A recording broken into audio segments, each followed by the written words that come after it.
sommes dans notre sous-thème Désirer la sagesse d'en haut. Et aujourd'hui, ce matin, nous voulons partager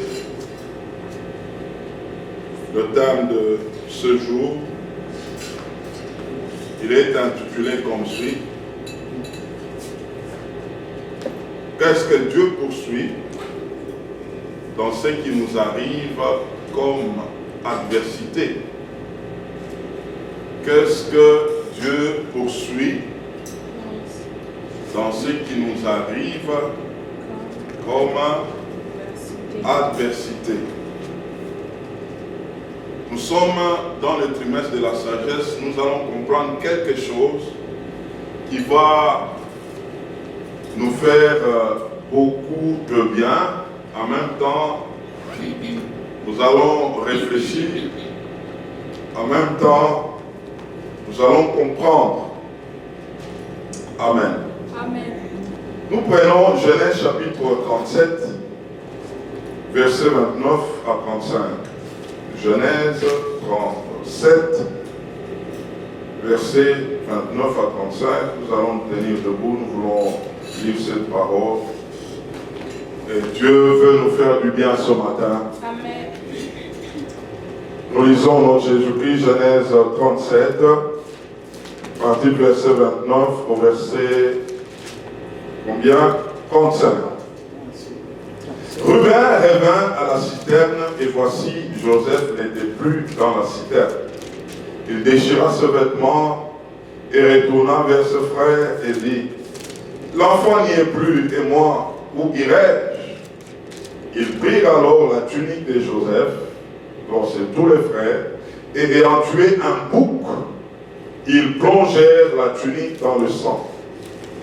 Ils envoyèrent à leur père la tunique de plusieurs couleurs, en lui faisant dire, voici ce que nous avons trouvé.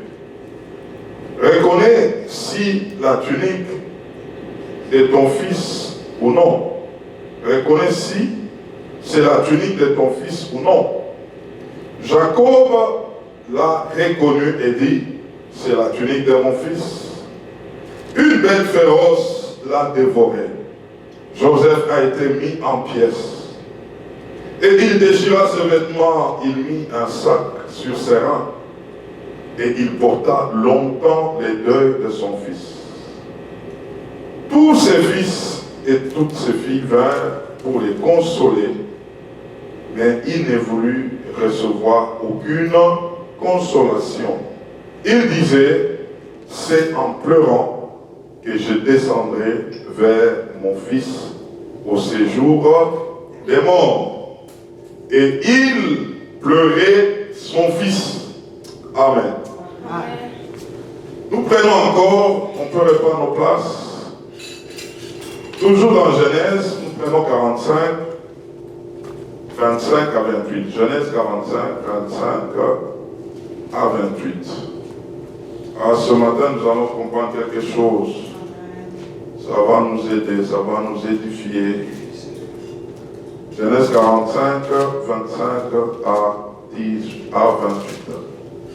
Nous lisons. Ils remontèrent de l'Égypte et ils arrivèrent dans le pays des Canaan auprès de Jacob leur père. Ils lui dirent, qu'est-ce qu'ils lui dirent? Joseph vit encore. Ce sont les mêmes personnes qui avaient annoncé le deuil.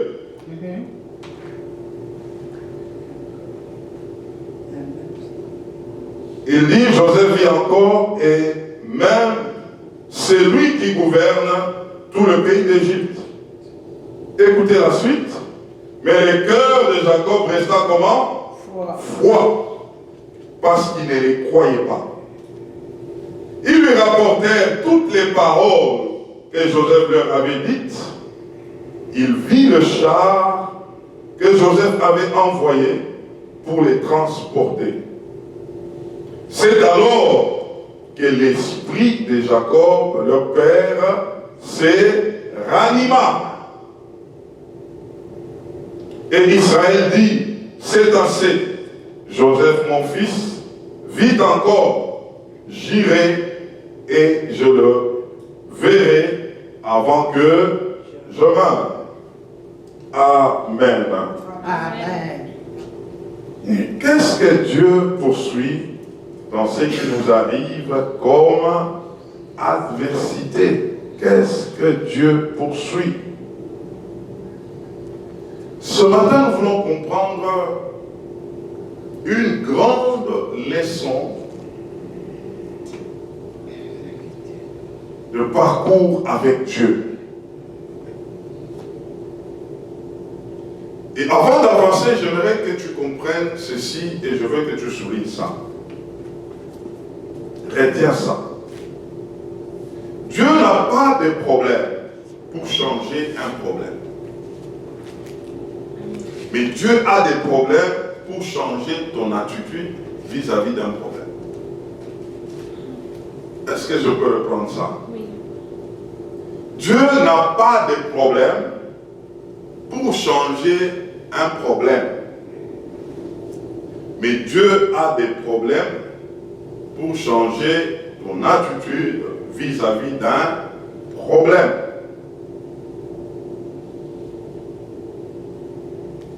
Et c'est ce qui prend beaucoup de temps avec Dieu par rapport au plan qu'il a avec nous. Aide-moi un peu à poser la question à ton voisin. Jusqu'à présent, quelle est ton attitude vis-à-vis de ce qui t'arrive? Jusqu'à présent, Quelle est ton attitude vis-à-vis de tout ce qui peut t'arriver? Lorsque quelque chose arrive et te bouleverse, dépasse ta tête, comment tu réagis? C'est ce que Dieu poursuit en toi. Il voudra voir l'attitude que tu peux avoir vis-à-vis de ce qui t'arrive, que tu n'arrives pas à comprendre, qui te bouleverse quelque part, qui t'amène dans des questionnements.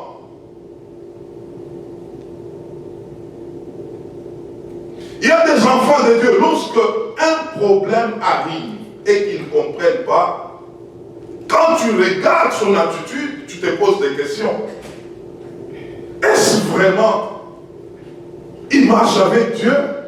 Est-ce vraiment il connaît Dieu?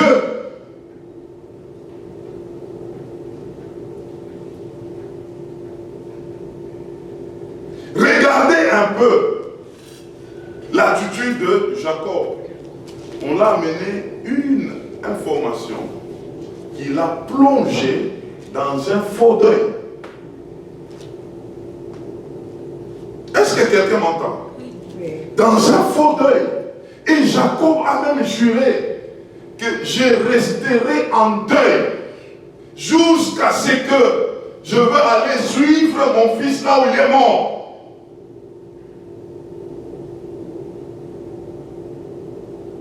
Et donc Jacob s'est retrouvé en train de mener une vie de deuil, mais ce n'était pas un vrai deuil.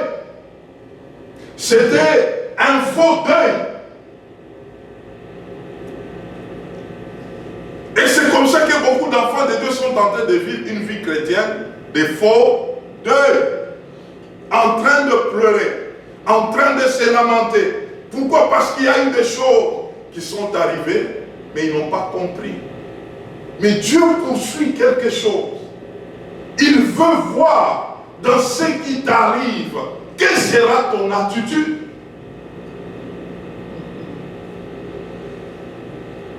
Alléluia. Amen. Jacob, l'histoire qu'on est venu lui présenter, c'est concernant son propre fils, n'est-ce pas? Et un fils que Jacob aimait beaucoup, issu de la femme que Jacob aimait beaucoup. Et cette femme était déjà décédée. Et cette femme avait laissé Joseph, vraiment, pendant qu'il était encore enfant.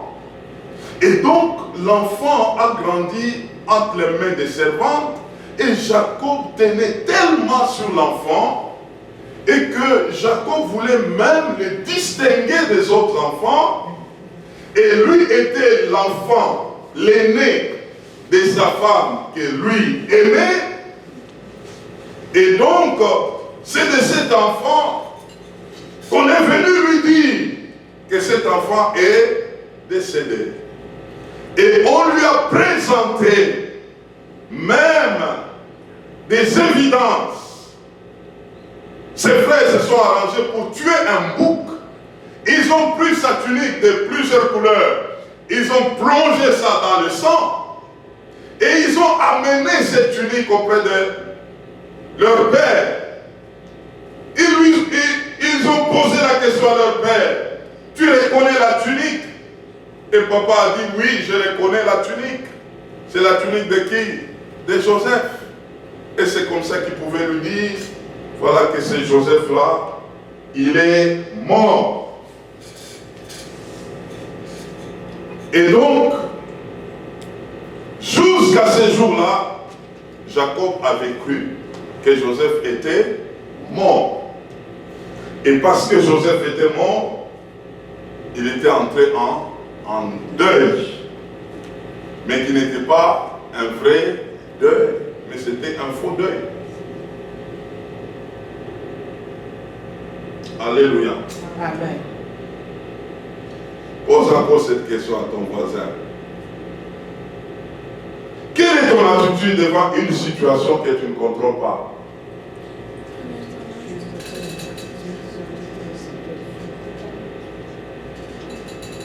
Quelle est ton attitude vis-à-vis d'une situation que tu ne contrôles pas? Comment tu réagis?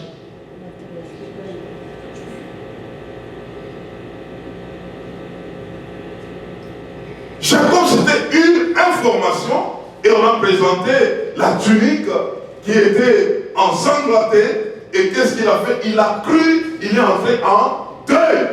Et c'était un faux deuil. Faux deuil. Il y a beaucoup de gens qui sont dans des faux deuils.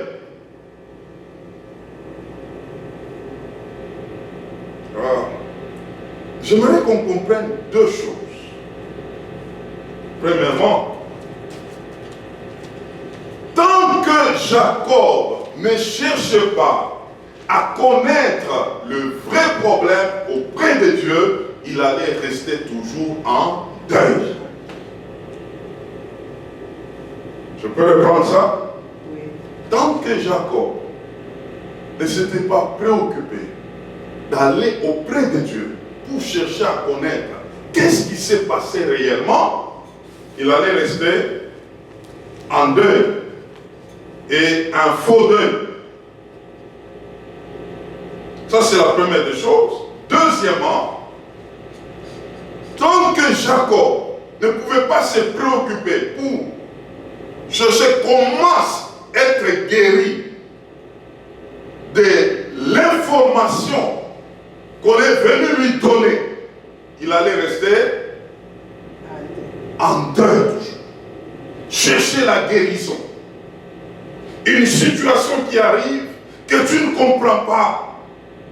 Un enfant de Dieu doit chercher à aller auprès de Dieu pour lui poser des questions. Seigneur, explique-moi. Il y a quelque chose qui est arrivé, je ne comprends pas. Mais il y a beaucoup à la place de demander à Dieu. Ils entrent en deuil. C'est les deuils, c'est les deuils, c'est les deuils. Et même quand on peut lui dire, non, il faut que tu saches, approche-toi auprès de Dieu. Ah non, non, Dieu lui-même, il a vu. Il a vu. Comment est-ce que je vais encore lui poser des questions? C'est les deuils, c'est les lamentations. On est en train de crier à gauche, à droite. Et il y a d'autres qui sont même loin de chercher comment être guéri de ce qui lui arrive afin de continuer la marche.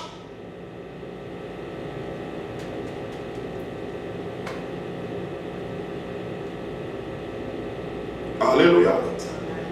J'aimerais te dire ce matin que dans ce monde, tout le monde a des problèmes. Mais le problème, c'est l'attitude que chacun a devant son problème. tout le monde a des problèmes. Mais la différence, c'est la gérance là, l'attitude là, que chacun peut avoir devant un problème.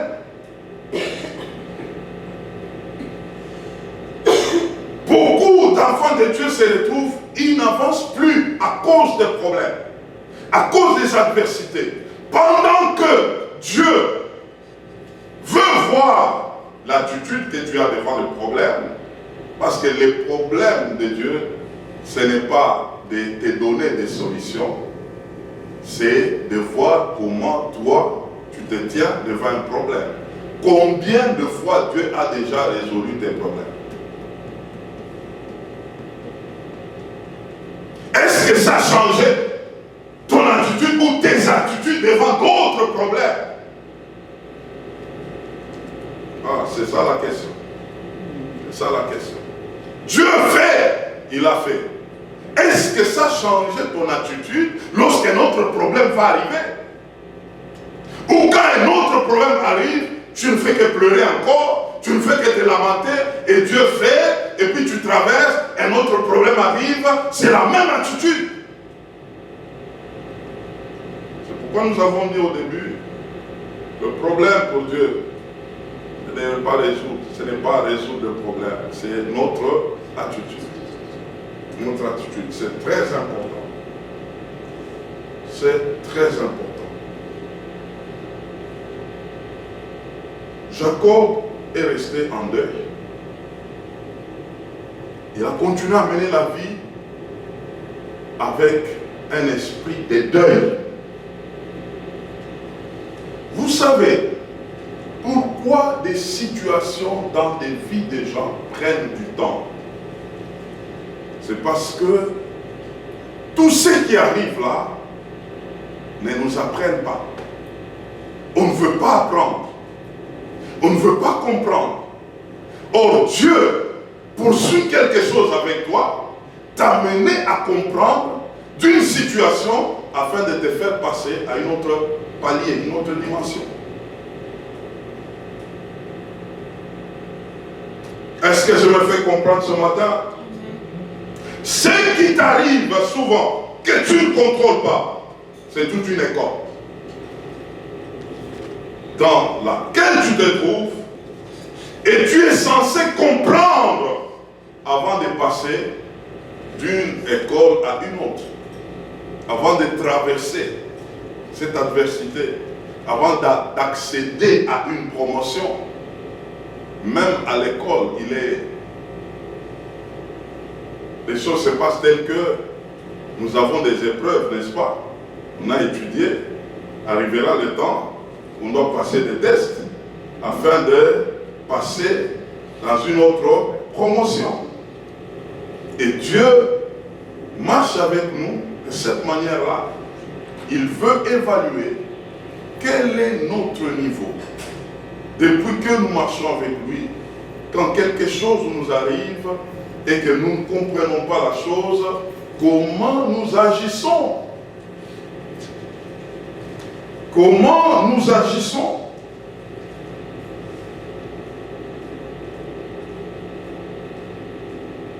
Alors, la grande question de ce matin, c'est de comprendre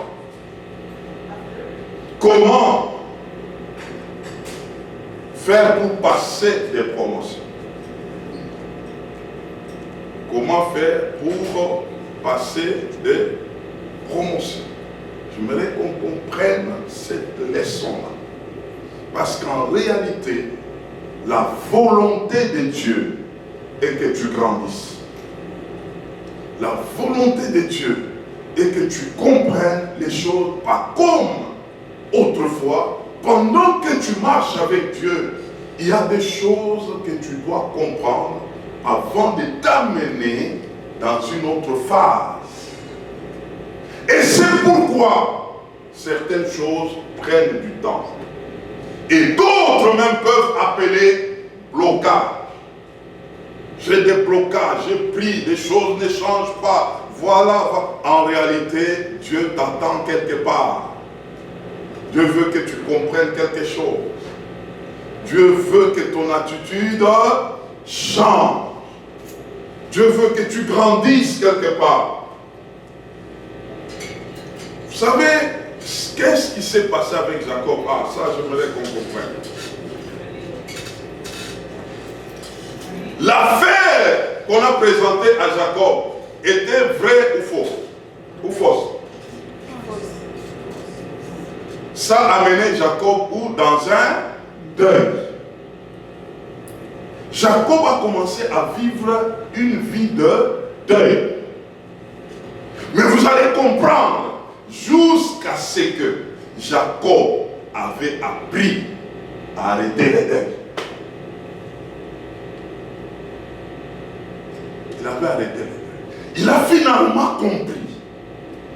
On avait parlé avec vous une fois sur l'affaire de Joseph. Joseph s'est retrouvé avec ses frères après combien d'années? 22 ans.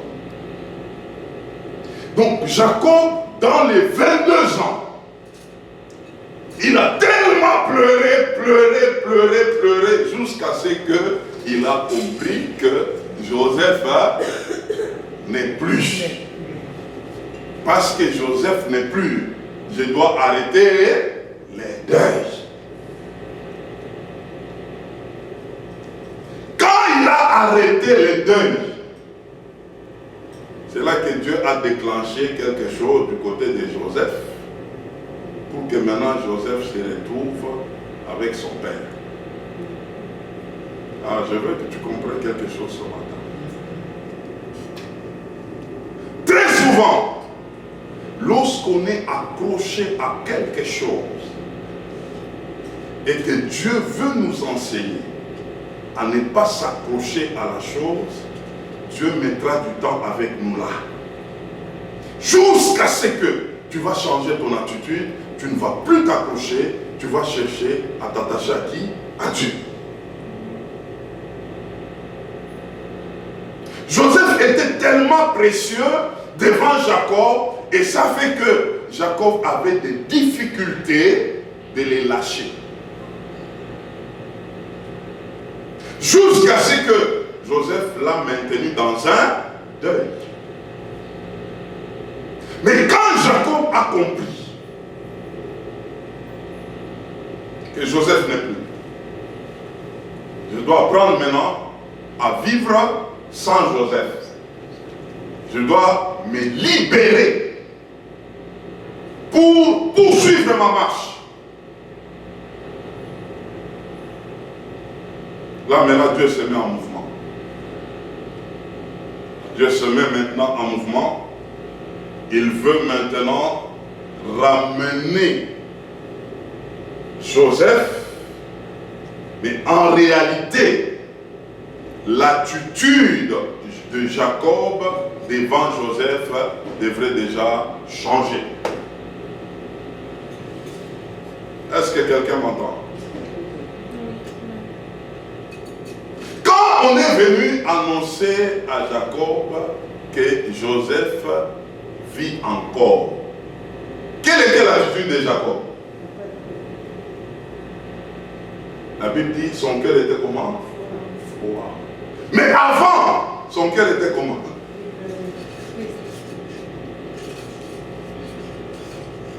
C'est comme on vient annoncer à quelqu'un que non, bon, l'affaire du deuil là, c'était faux. Bon, maintenant là, la personne dit, laissez-moi ces affaires-là. Moi, j'ai déjà appris à vivre sans lui. Cette affaire-là est déjà passée. Non, on veut t'amener à comprendre qu'il vit encore.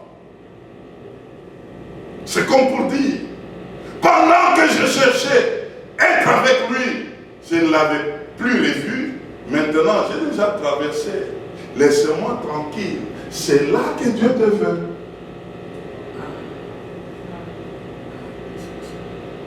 Est-ce que je me fais comprendre? Nous sommes dans les primaires de sagesse. Il y a des situations, il y a des choses auxquelles nous nous accrochons. Nous pleurons, nous sommes avec des choses, nous ne voulons pas les lâcher, nous voulons ça. C'est ça qui détermine notre vie. Dieu veut que ton attitude par rapport à ces choses-là change. sorte que tu arrives à comprendre que ce n'est pas ces choses qui doivent déterminer ma vie, mais c'est Dieu qui doit déterminer ma vie. Deux fois nous sommes accrochés, nous voulons faire des choses, même des choses venant de Dieu. Nous voulons, des fois nous avons l'attitude de chercher à les avoir plus que même Dieu. Alors Dieu te regarde, il dit non. Il faut que je te donne un dégoût à ces choses-là, afin que tu apprennes à t'accrocher à moi. Je vais donner un exemple. Vous savez, Dieu peut nous parler, il nous a déjà parlé sur l'église. L'église 46 nations. Vous aurez autant de personnes. Maintenant, toi, tu ne dors plus. Tu commences seulement. Je veux les gens. Je veux les gens. Je veux les gens. Je dis, bon, en tout cas, tu es tellement préoccupé, tu ne les verras pas. Jusqu'à ce que tu apprendras à me voir, moi, Dieu. Jusqu'à ce que tu puisses dire qu'il soit là ou qu'il ne soit pas là. Moi, c'est d'abord Dieu. Là, tu as compris quelque chose. Dieu te promet quelque chose. Tu commences à vivre avec Dieu au rythme de la chose que Dieu t'a promis. Donc toi, c'est seulement la chose là. C'est la chose là. Même quand on doit prier, on doit adorer, on doit servir Dieu. Mais toi, tu le fais seulement à moitié. Mais tu veux d'abord ça. D'abord ça. Dieu m'a promis ça. Dieu m'a promis ça. Dieu dit, bon, je vais te donner un dégoût. La chose là ne t'arrivera pas. Si elle pouvait commencer même à venir un peu, tu vas la perdre. Soi-disant la perdre. Et jusqu'à ce que ton attitude va changer. Les hommes sont souvent des gens qui s'accrochent aux choses. Les enfants de Dieu s'accrochent aux promesses de Dieu. Jusqu'à ce qu'une promesse peut te mettre même en difficulté vis-à-vis de celui qui t'a fait cette promesse. Ah, je me fais comprendre. Quand Dieu veut nous amener dans une autre dimension, il veut comprendre notre attitude par rapport à lui. Et ça, c'est très important. Et ce que je vous dis, Dieu m'a fait comprendre.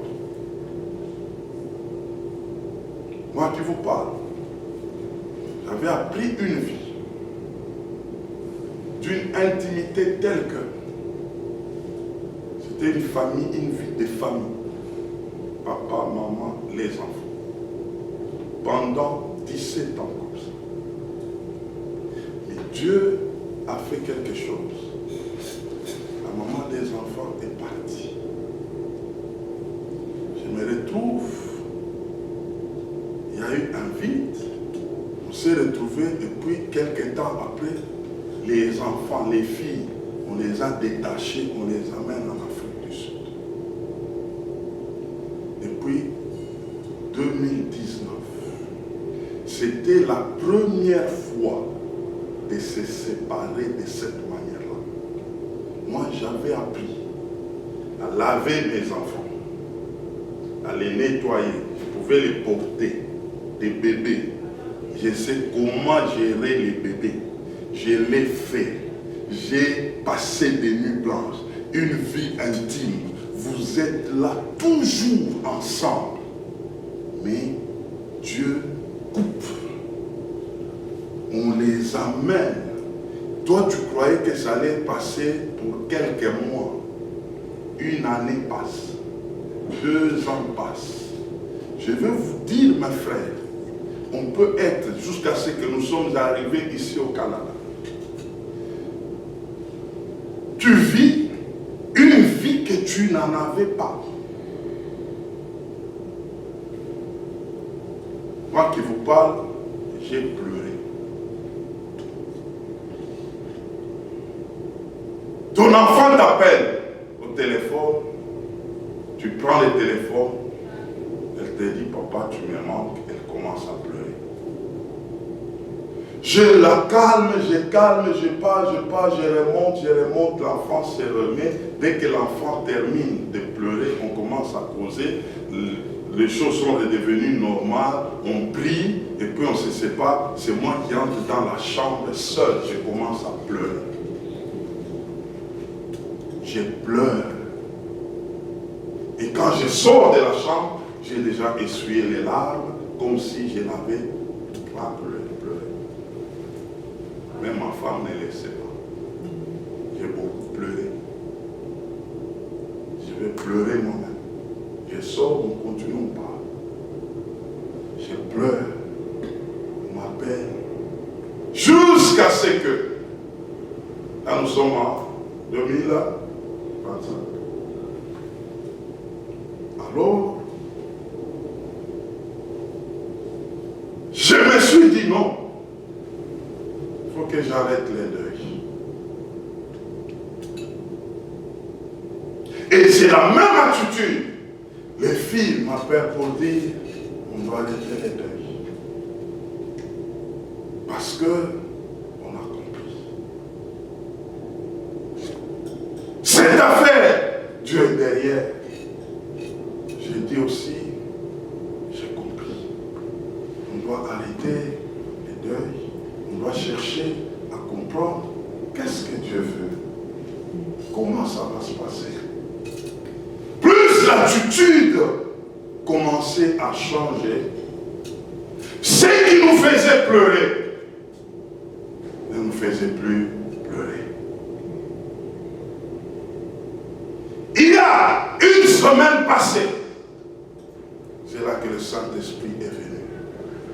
Il a commencé à me parler. Il me dit, parce que vous avez arrêté de pleurer, par rapport à ce qui vous faisait pleurer, c'est que vous avez traversé. C'est que c'est fini, vous avez compris.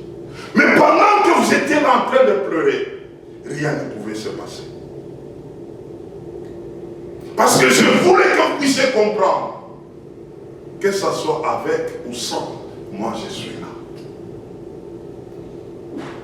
Alors j'ai compris qu'il y a des situations, parce qu'on ne lâche pas prise, on va continuer à pleurer, mais quelque chose ne va pas changer. Mais lorsqu'on comprend ce que Dieu poursuit dans ce que vous êtes en train de vivre, les choses qui pouvaient vous faire pleurer vont arrêter de vous faire pleurer. Et là, vous avez traversé. Et cette leçon, ça m'a fait comprendre beaucoup de choses de la vie. Tant que tu seras accroché à ce que tu veux, que ça se fasse, tu vas retarder les choses. Parce qu'en réalité, tu ne laisseras pas Dieu faire. C'est le fait que tu t'accroches à la chose là, c'est pourquoi tu veux qu'elle se fasse vite. Mais Dieu veut que tu ne puisses pas t'accrocher à la chose, que tu t'accroches à qui? À lui. Que tu comprennes, que tu arrives à dire, c'est avec ou sans. Moi, je serai accroché à qui? À Dieu. Tu as réglé l'affaire. Tu as réglé l'affaire. Tu as réglé l'affaire. Et j'ai compris. Même pour l'église, la même chose.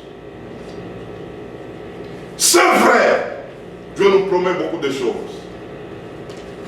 Mais nous ne devons pas nous accrocher aux choses que Dieu nous a promis, plus que Dieu lui-même. Nous devons prendre toujours en compte que c'est ce Dieu-là qui nous a promis les choses. Mais soyons accrochés à lui, faisons-lui confiance, marchons avec ce Dieu-là. Ne conditionnons pas l'accomplissement de ces choses par rapport à ce Dieu-là. Nous serons bloqués. Nous serons bloqués. Nous serons bloqués. Et j'ai compris la leçon, c'est ce que Jacob avait compris finalement. Il s'est dit, Joseph est déjà parti. Je dois apprendre à vivre sans Joseph. Et donc, parce que je dois apprendre à vivre sans Joseph, cette attitude t'amènera à comprendre que non, Joseph n'était pas mort. On a voulu seulement te détacher dans la dimension de l'attitude que toi tu avais vis-à-vis de qui? De Joseph. Tu le prenais tellement comme indispensable. En tout cas, c'est avec lui ou rien. Tu vas retarder les choses. Tu vas retarder les choses. Tu vas retarder les choses. Jusqu'à ce que tu comprendras que Joseph soit là, que Joseph ne soit pas là, la vie doit continuer avec qui? Avec le Seigneur. Avec le Seigneur. Et laisse-moi vous dire, Dieu connaît nos cœurs. Et dans la dimension de l'attitude, il n'y a que Dieu qui sait voir quelle est ton attitude par rapport à telle situation.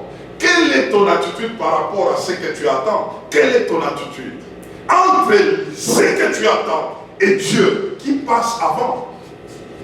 Vous savez qu'il y a des choses qui peuvent passer avant Dieu, mais c'est Dieu qui vous les avait promises. Ça commence à passer avant Dieu. Qui a donné les enfants? C'est Dieu. Mais tu veux maintenant comprendre comme si toi là, c'est d'abord les enfants. Toi là, c'est d'abord les enfants. Moi, vous touchez à cet enfant là, c'est moi que vous avez touché là. Dieu va te l'enlever. Dieu va l'enlever. Pour que tu comprennes que non, ce n'est pas l'enfant. C'est d'abord qui? C'est d'abord Dieu. C'est lui le patron. C'est lui le maître. Et tu commences à dire, et je bénis le Seigneur, parce que ce qui nous faisait pleurer ne nous fait plus pleurer. On ne pleure plus. Et ça a pris le temps que ça pouvait prendre. Parce qu'il arrivait des fois, vous voulez faire vous-même. On va faire ceci, on va faire cela, on va faire ça. Dieu regarde et dit, ok, vous avez des solutions. Mais moi je suis... Jusqu'à ce que vous commencez à dire non, non, non, non. Il y a un Dieu. Il y a un Dieu. C'est à lui qu'il faut regarder. C'est à lui qu'il faut voir. Maintenant, regardez ce scénario. On parle maintenant à Jacob. Que non, Jacob. Joseph est là. Jacob dit non. En tout cas, laissez-moi tranquille. Moi là, j'ai déjà compris que Jacob n'est plus. C'est ce que Dieu voulait. Que tu puisses dire que Joseph là n'est plus. Que tu puisses dire là que cette affaire de Joseph là, c'est Dieu qui s'était chargé. Que tu puisses dire que cette affaire là, c'est Dieu qui va s'en occuper. Moi d'abord, ce qui me préoccupe, c'est moi avec qui? Moi avec Dieu. Alors maintenant, on sort Jacob à l'extérieur, dehors, en dehors de sa tente. On dit, mais il est vivant, Joseph. Regarde dehors. Il t'a amené même les chars qui vont te transporter. Jacob regarde les chars. La Bible dit, et son esprit se ranima. Lorsque quelqu'un a compris maintenant que c'est Dieu, pour l'amener maintenant à ce que lui attendait davantage, il faut des évidences maintenant. Il faut des preuves. Il faut des preuves. Et c'est par là, j'aimerais te dire ce matin, quand tu as appris cette leçon, la suite, ce sont les événements qui vont commencer à se faire en ta faveur toi-même. Et que toi, tu ne vas plus fournir autant d'efforts. Ça sera maintenant, Dieu va le préparer lui-même. Et c'est ce que Dieu m'a dit. En ce qui concerne même CMCR, il me dit, vous avez cru en moi, vous avez tenu bon, vous n'avez pas regardé combien de personnes sont là, vous vous êtes accrochés à moi, selon que je vous avais parlé. Ce n'est pas le rythme des gens qui a changé votre manière de faire, vous vous êtes accrochés à moi, maintenant vous allez expérimenter les choses sans effort. Alléluia, Amen. Alléluia, Alléluia, Alléluia, Alléluia, Alléluia. Dieu nous veut là, même pour ta vie. Ne fais jamais passer la chose que Dieu t'a promise avant Dieu. Sois prêt de dire à Dieu, je peux ou ne pas l'avoir. Mais pourvu que j'ai toi, Dieu. Si tu arrives à une telle attitude, tu as déclenché une action terrible devant Dieu. Et Dieu qui voit ton cœur, il voit que ce que tu dis là, c'est la vérité.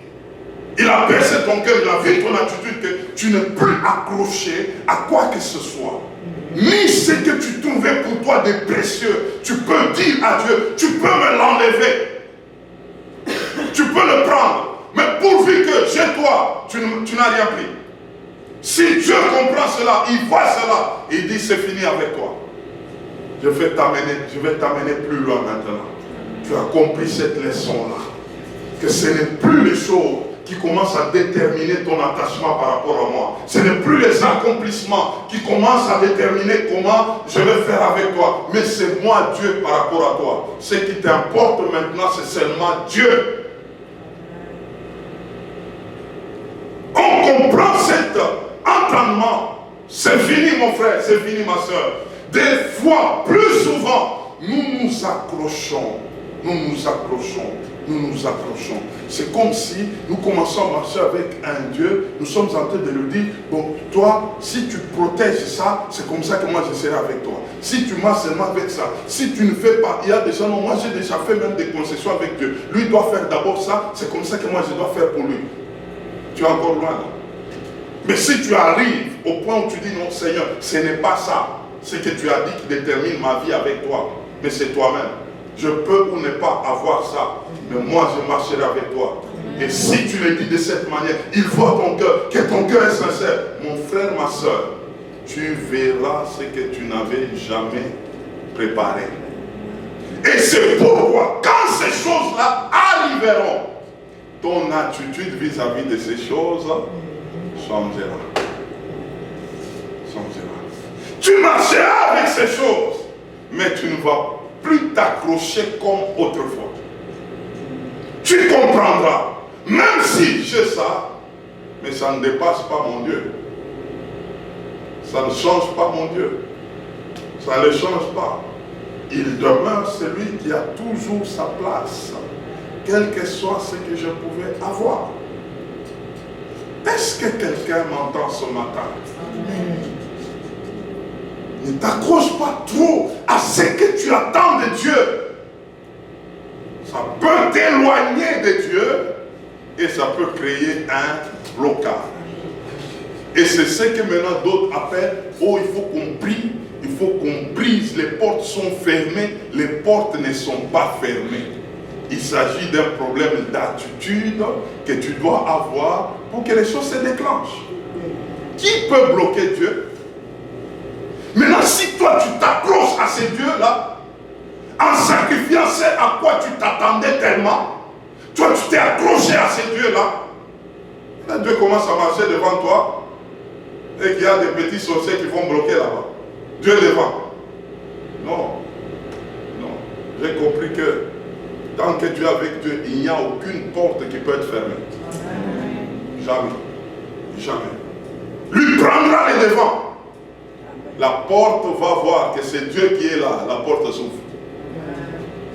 Pierre, lorsqu'il était en prison, l'ange seulement est venu. L'ange n'a même pas touché aux cellules, n'a même pas touché aux chaînes. La Bible déclare, l'ange est passé devant. Pendant qu'il passait devant, les chaînes faisaient quoi? Éclater d'elles-mêmes. Et la porte s'ouvrait. Parce que c'était un ange. Mais à combien plus forte raison le Saint-Esprit devant toi, en train de te donner le chemin. Le vrai problème, c'est à toi de lui donner la place. Et la première. Et c'est là où Dieu voulait amener Jacob. Jusqu'à dire, on l'annonce Joseph, mais le cœur était froid. Il a dit, j'ai déjà dépassé cette affaire. Moi, je peux avancer maintenant. Et là, on lui dit, c'est vrai, il est là. Et donc, même son attitude maintenant, pour la deuxième fois, il n'avait pas une attitude de quelqu'un qui s'accrochait à Joseph. Parce qu'il avait appris à vivre sans Joseph. Dieu veut t'apprendre à vivre sans ce à quoi tu t'accroches tant. Est-ce que tu peux dire ça à ton voisin?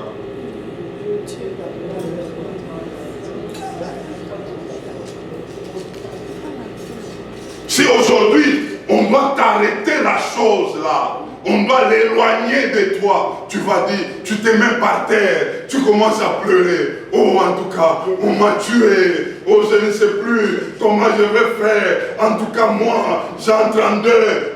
C'est la chose là que Dieu veut faire quoi? T'enlever d'abord. Ah, j'ai compris beaucoup de choses là. Oui, nous tous. J'ai compris beaucoup de choses.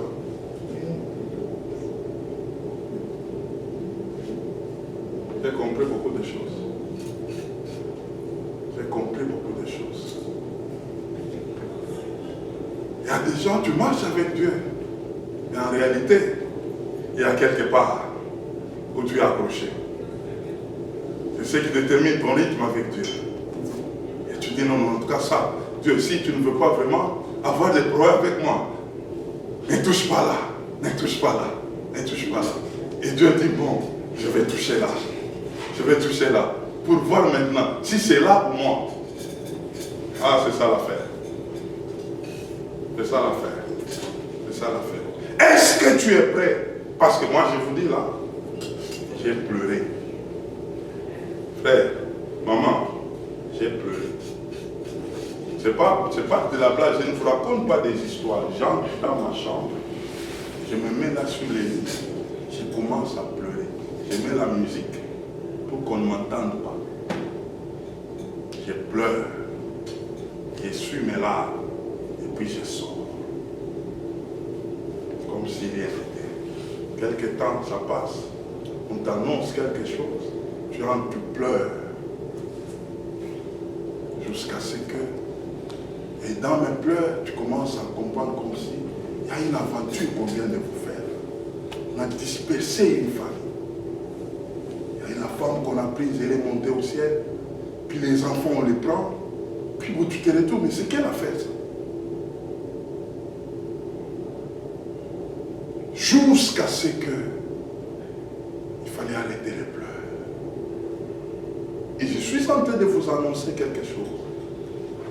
On va voir ces enfants-là sous peu. Amen. Pourquoi? Parce qu'on a arrêté de pleurer. Oui.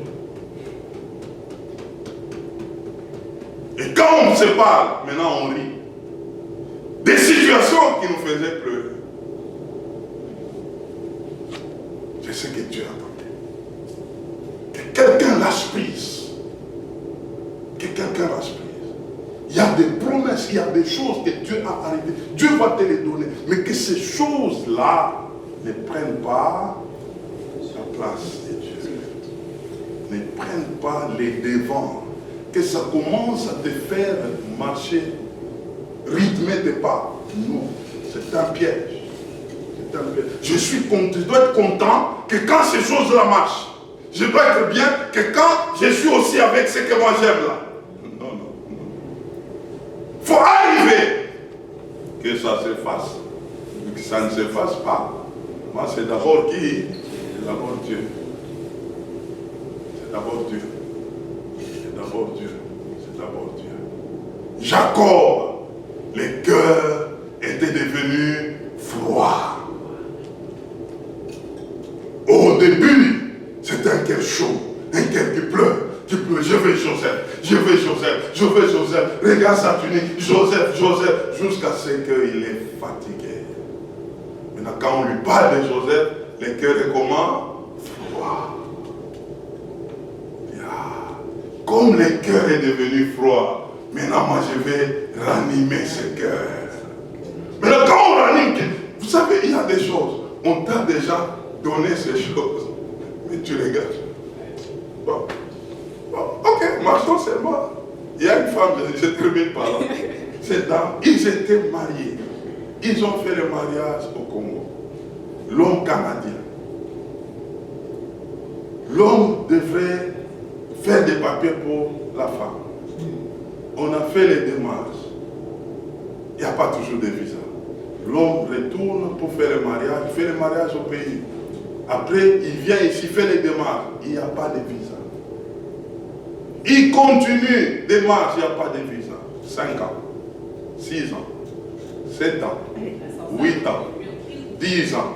L'homme dit non, il faut que je retourne au pays. Vivre avec ma femme là-bas. En tout cas, cette affaire de Joseph là, non, on doit arrêter les deuils. Il est rentré au pays, commence à vivre là-bas.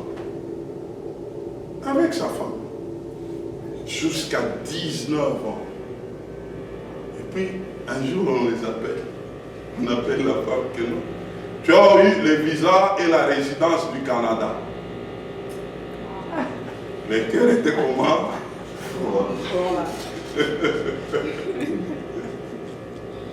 Il dit, venez prendre le visa, venez partir. Il y a même la résidence, ton mari, il est canadien. Il dit, non, bon, laissez ça d'abord, on va voir ça après. Le cœur était comment? Autrefois, jeûne prière, dormir par terre. Oh, je vois, on m'a montré que quelqu'un m'a dit, j'ai obtenu le visa. Ça ne venait toujours pas. Maintenant, le jour où c'est venu, le cœur était comment? Froid. Et ils étaient venus. Maintenant, ils viennent, ils peuvent se promener ici. Ils retournent au pays. Jusqu'à ce qu'ils avaient compris qu'on peut vivre avec ou sans le Canada. L'affaire était réglée. Mais quand c'était seulement, je dis bon, c'est d'abord moi. Est-ce que quelqu'un m'entend ce matin? Ouais. Dieu veut nous enseigner des choses. Nous ne devons pas nous accrocher. Que ce soit des situations, que ce soit des promesses, que ce soit tout cela que Dieu met à côté de nous. Ne conditionnons pas ces choses-là pour marcher avec Dieu. Non, que Dieu soit devant et que ces choses-là soient derrière. Et Dieu voyant notre attitude, Dieu va déclencher quelque chose. Et on va s'étonner de ce que les choses commencent à se faire d'une manière normale, sans forcer. Que Dieu bénisse sa parole. Amen. Amen. Amen.